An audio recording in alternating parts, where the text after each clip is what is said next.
Assalamualaikum warahmatullahi wabarakatuh. Selamat datang para mahasiswa di Kuliah Mekanika Kekuatan Material bersama saya Berli Kamil.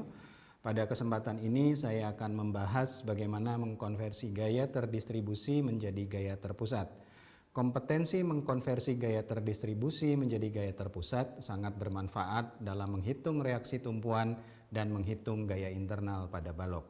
Pada video learning ini akan dibahas beberapa jenis gaya terdistribusi, yaitu diantaranya gaya terdistribusi berbentuk persegi panjang, segitiga, dan kombinasinya. Baik, mari kita mulai dengan contoh pertama, yaitu gaya terdistribusi berbentuk persegi panjang. Jadi misalkan kita mempunyai sebuah balok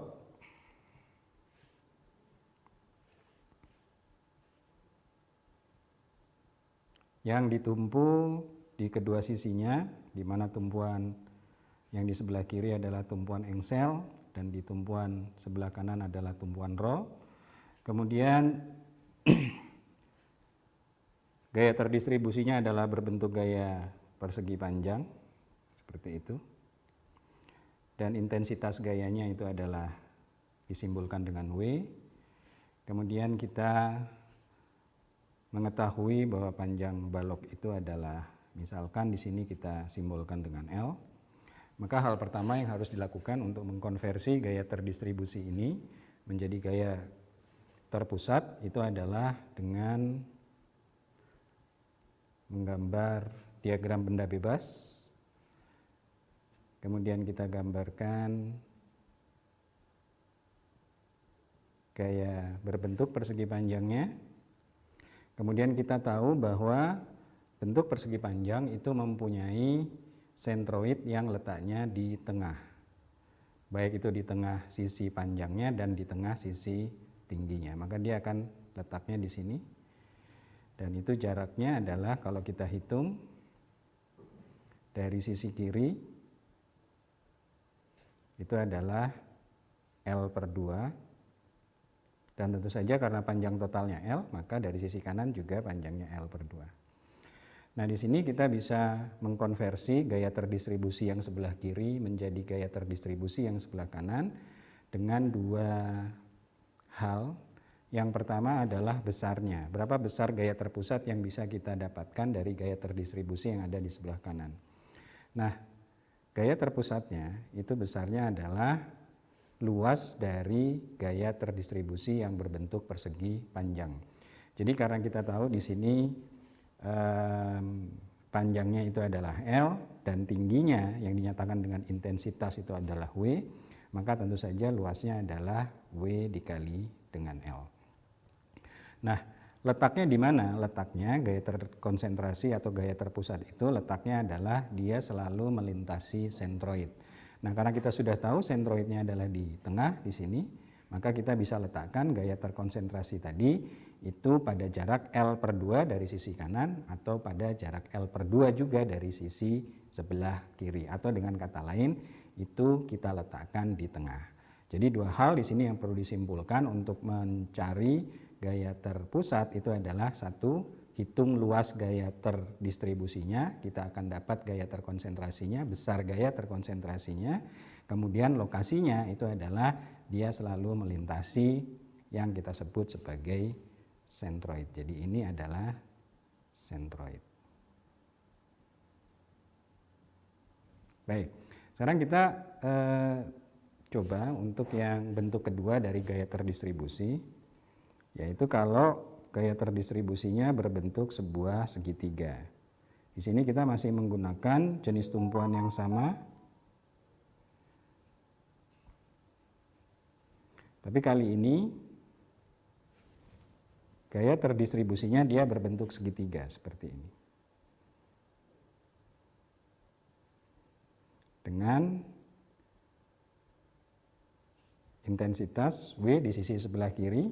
Nah, bagaimana kita menukar gaya terdistribusi yang berbentuk segitiga ini menjadi sebuah gaya terpusat? Jika diketahui panjang balok itu adalah sama dengan yang tadi, yaitu L, maka di sini yang bisa kita lakukan itu adalah tentu saja kita gambar diagram benda bebasnya. Kemudian kita gambar gaya terdistribusinya, kita gambar dengan garis yang terputus-putus saja untuk membedakan dengan sisi yang sebelah kiri. Kemudian kita tentukan di mana letak sentroidnya. Nah, untuk sebuah segitiga, letak sentroid itu berdasarkan persamaan matematika, kita tahu bahwa letak sentroid itu kalau diukur dari sisi tegak segitiga, maka dia lokasinya adalah di L/3. Sedangkan kalau dari sisi yang satunya dia berbentuk 2/3 L. Nah, di sini lokasi sentroid sudah bisa kita definisikan. Nah, selanjutnya berapa besar gaya terpusat jika kita konversi dari gaya terdistribusi yang berbentuk segitiga. Nah, di sini kita menggunakan aturan yang sama. Sebenarnya gaya terpusat itu bisa kita dapatkan dengan menghitung berapa luas segitiganya. Karena segitiga ini mempunyai panjang L dan tingginya W, maka kita tahu dari geometri bahwa luas segitiga itu adalah panjang dikali tinggi dibagi 2. Atau dengan kata lain, untuk kasus kita ini, maka dia luasnya adalah W dikali L/2. Jadi di sini kita sudah bisa dapatkan bahwa besar gaya terpusatnya adalah WL/2. Baik, sekarang kita berpindah ke kasus yang lebih rumit. Di sini kita akan menggunakan gaya terdistribusi yang bentuknya merupakan kombinasi dari dua gaya yang tadi. Kita masih menggunakan jenis tumpuan yang sama. Hanya kali ini gaya terdistribusi yang kita punya itu merupakan gabungan dari segitiga dan persegi panjang. Mungkin bisa kita amati lebih jelas kalau kita tarik garis di sini. Maka bagian yang atas dia berbentuk segitiga, sedangkan yang bagian bawah dia berbentuk persegi panjang. Nah, bagaimana kita mengkonversinya? Untuk mengkonversinya yang perlu kita lakukan adalah kita mengikuti aturan seperti yang sudah kita jelaskan tadi sebelumnya, yaitu untuk persegi panjang dan untuk sebuah segitiga. Maka di sini kita gambarkan dengan menggunakan garis putus-putus. Dan di sini langsung kita bagi. Maka akan terbentuk dua buah area. Yang pertama adalah area segitiga, sedangkan yang area kedua adalah persegi panjang. Nah, di sini perlu kita cantumkan untuk sisi sebelah kiri tingginya W1 dan untuk yang sebelah kanan tingginya adalah W2. Tentu saja di sini juga W1, di sana adalah W2. Nah, di sini sentroidnya tentu saja harus ada dua, yaitu sentroid untuk persegi panjang dan sentroid untuk sebuah segitiga. Nah, sekarang tinggal kita hitung berapa besarnya. Sekarang kita hitung besar untuk sentroid yang dihasilkan dari gaya terdistribusi persegi panjang itu tentu saja adalah luas dari persegi panjang. Di sini luasnya adalah W2 dikalikan dengan L. Kemudian untuk yang gaya terpusat dari segitiga, gaya terdistribusi yang berbentuk segitiga, besarnya berapa? Kita harus hitung selisihnya ini berapa.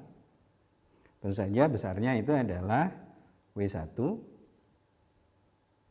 dikurangi W2 dikalikan L dibagi 2. Nah, pekerjaan terakhir yang harus kita lakukan itu adalah menghitung lokasinya. Di mana lokasinya? Kalau panjang batangnya seperti yang kita gunakan sebelumnya itu adalah sama, besarnya adalah L. Maka di sini tentu saja adalah L/2. Kemudian ini adalah L/3. Dan sisanya tentu saja adalah L/6. Baik, jadi di sini kita sudah bisa dapatkan atau bisa mengetahui bagaimana cara mengkonversi sebuah gaya terdistribusi menjadi gaya terpusat untuk bentuk gaya terdistribusi segi 4 atau persegi panjang, segitiga, dan kombinasi dari keduanya. Demikian para mahasiswa sekalian, langkah untuk mengkonversi gaya terdistribusi ke gaya terpusat untuk bentuk persegi panjang, segitiga, dan kombinasi keduanya. Terima kasih telah menyimak. Sampai bertemu kembali pada video learning selanjutnya. Assalamualaikum warahmatullahi wabarakatuh.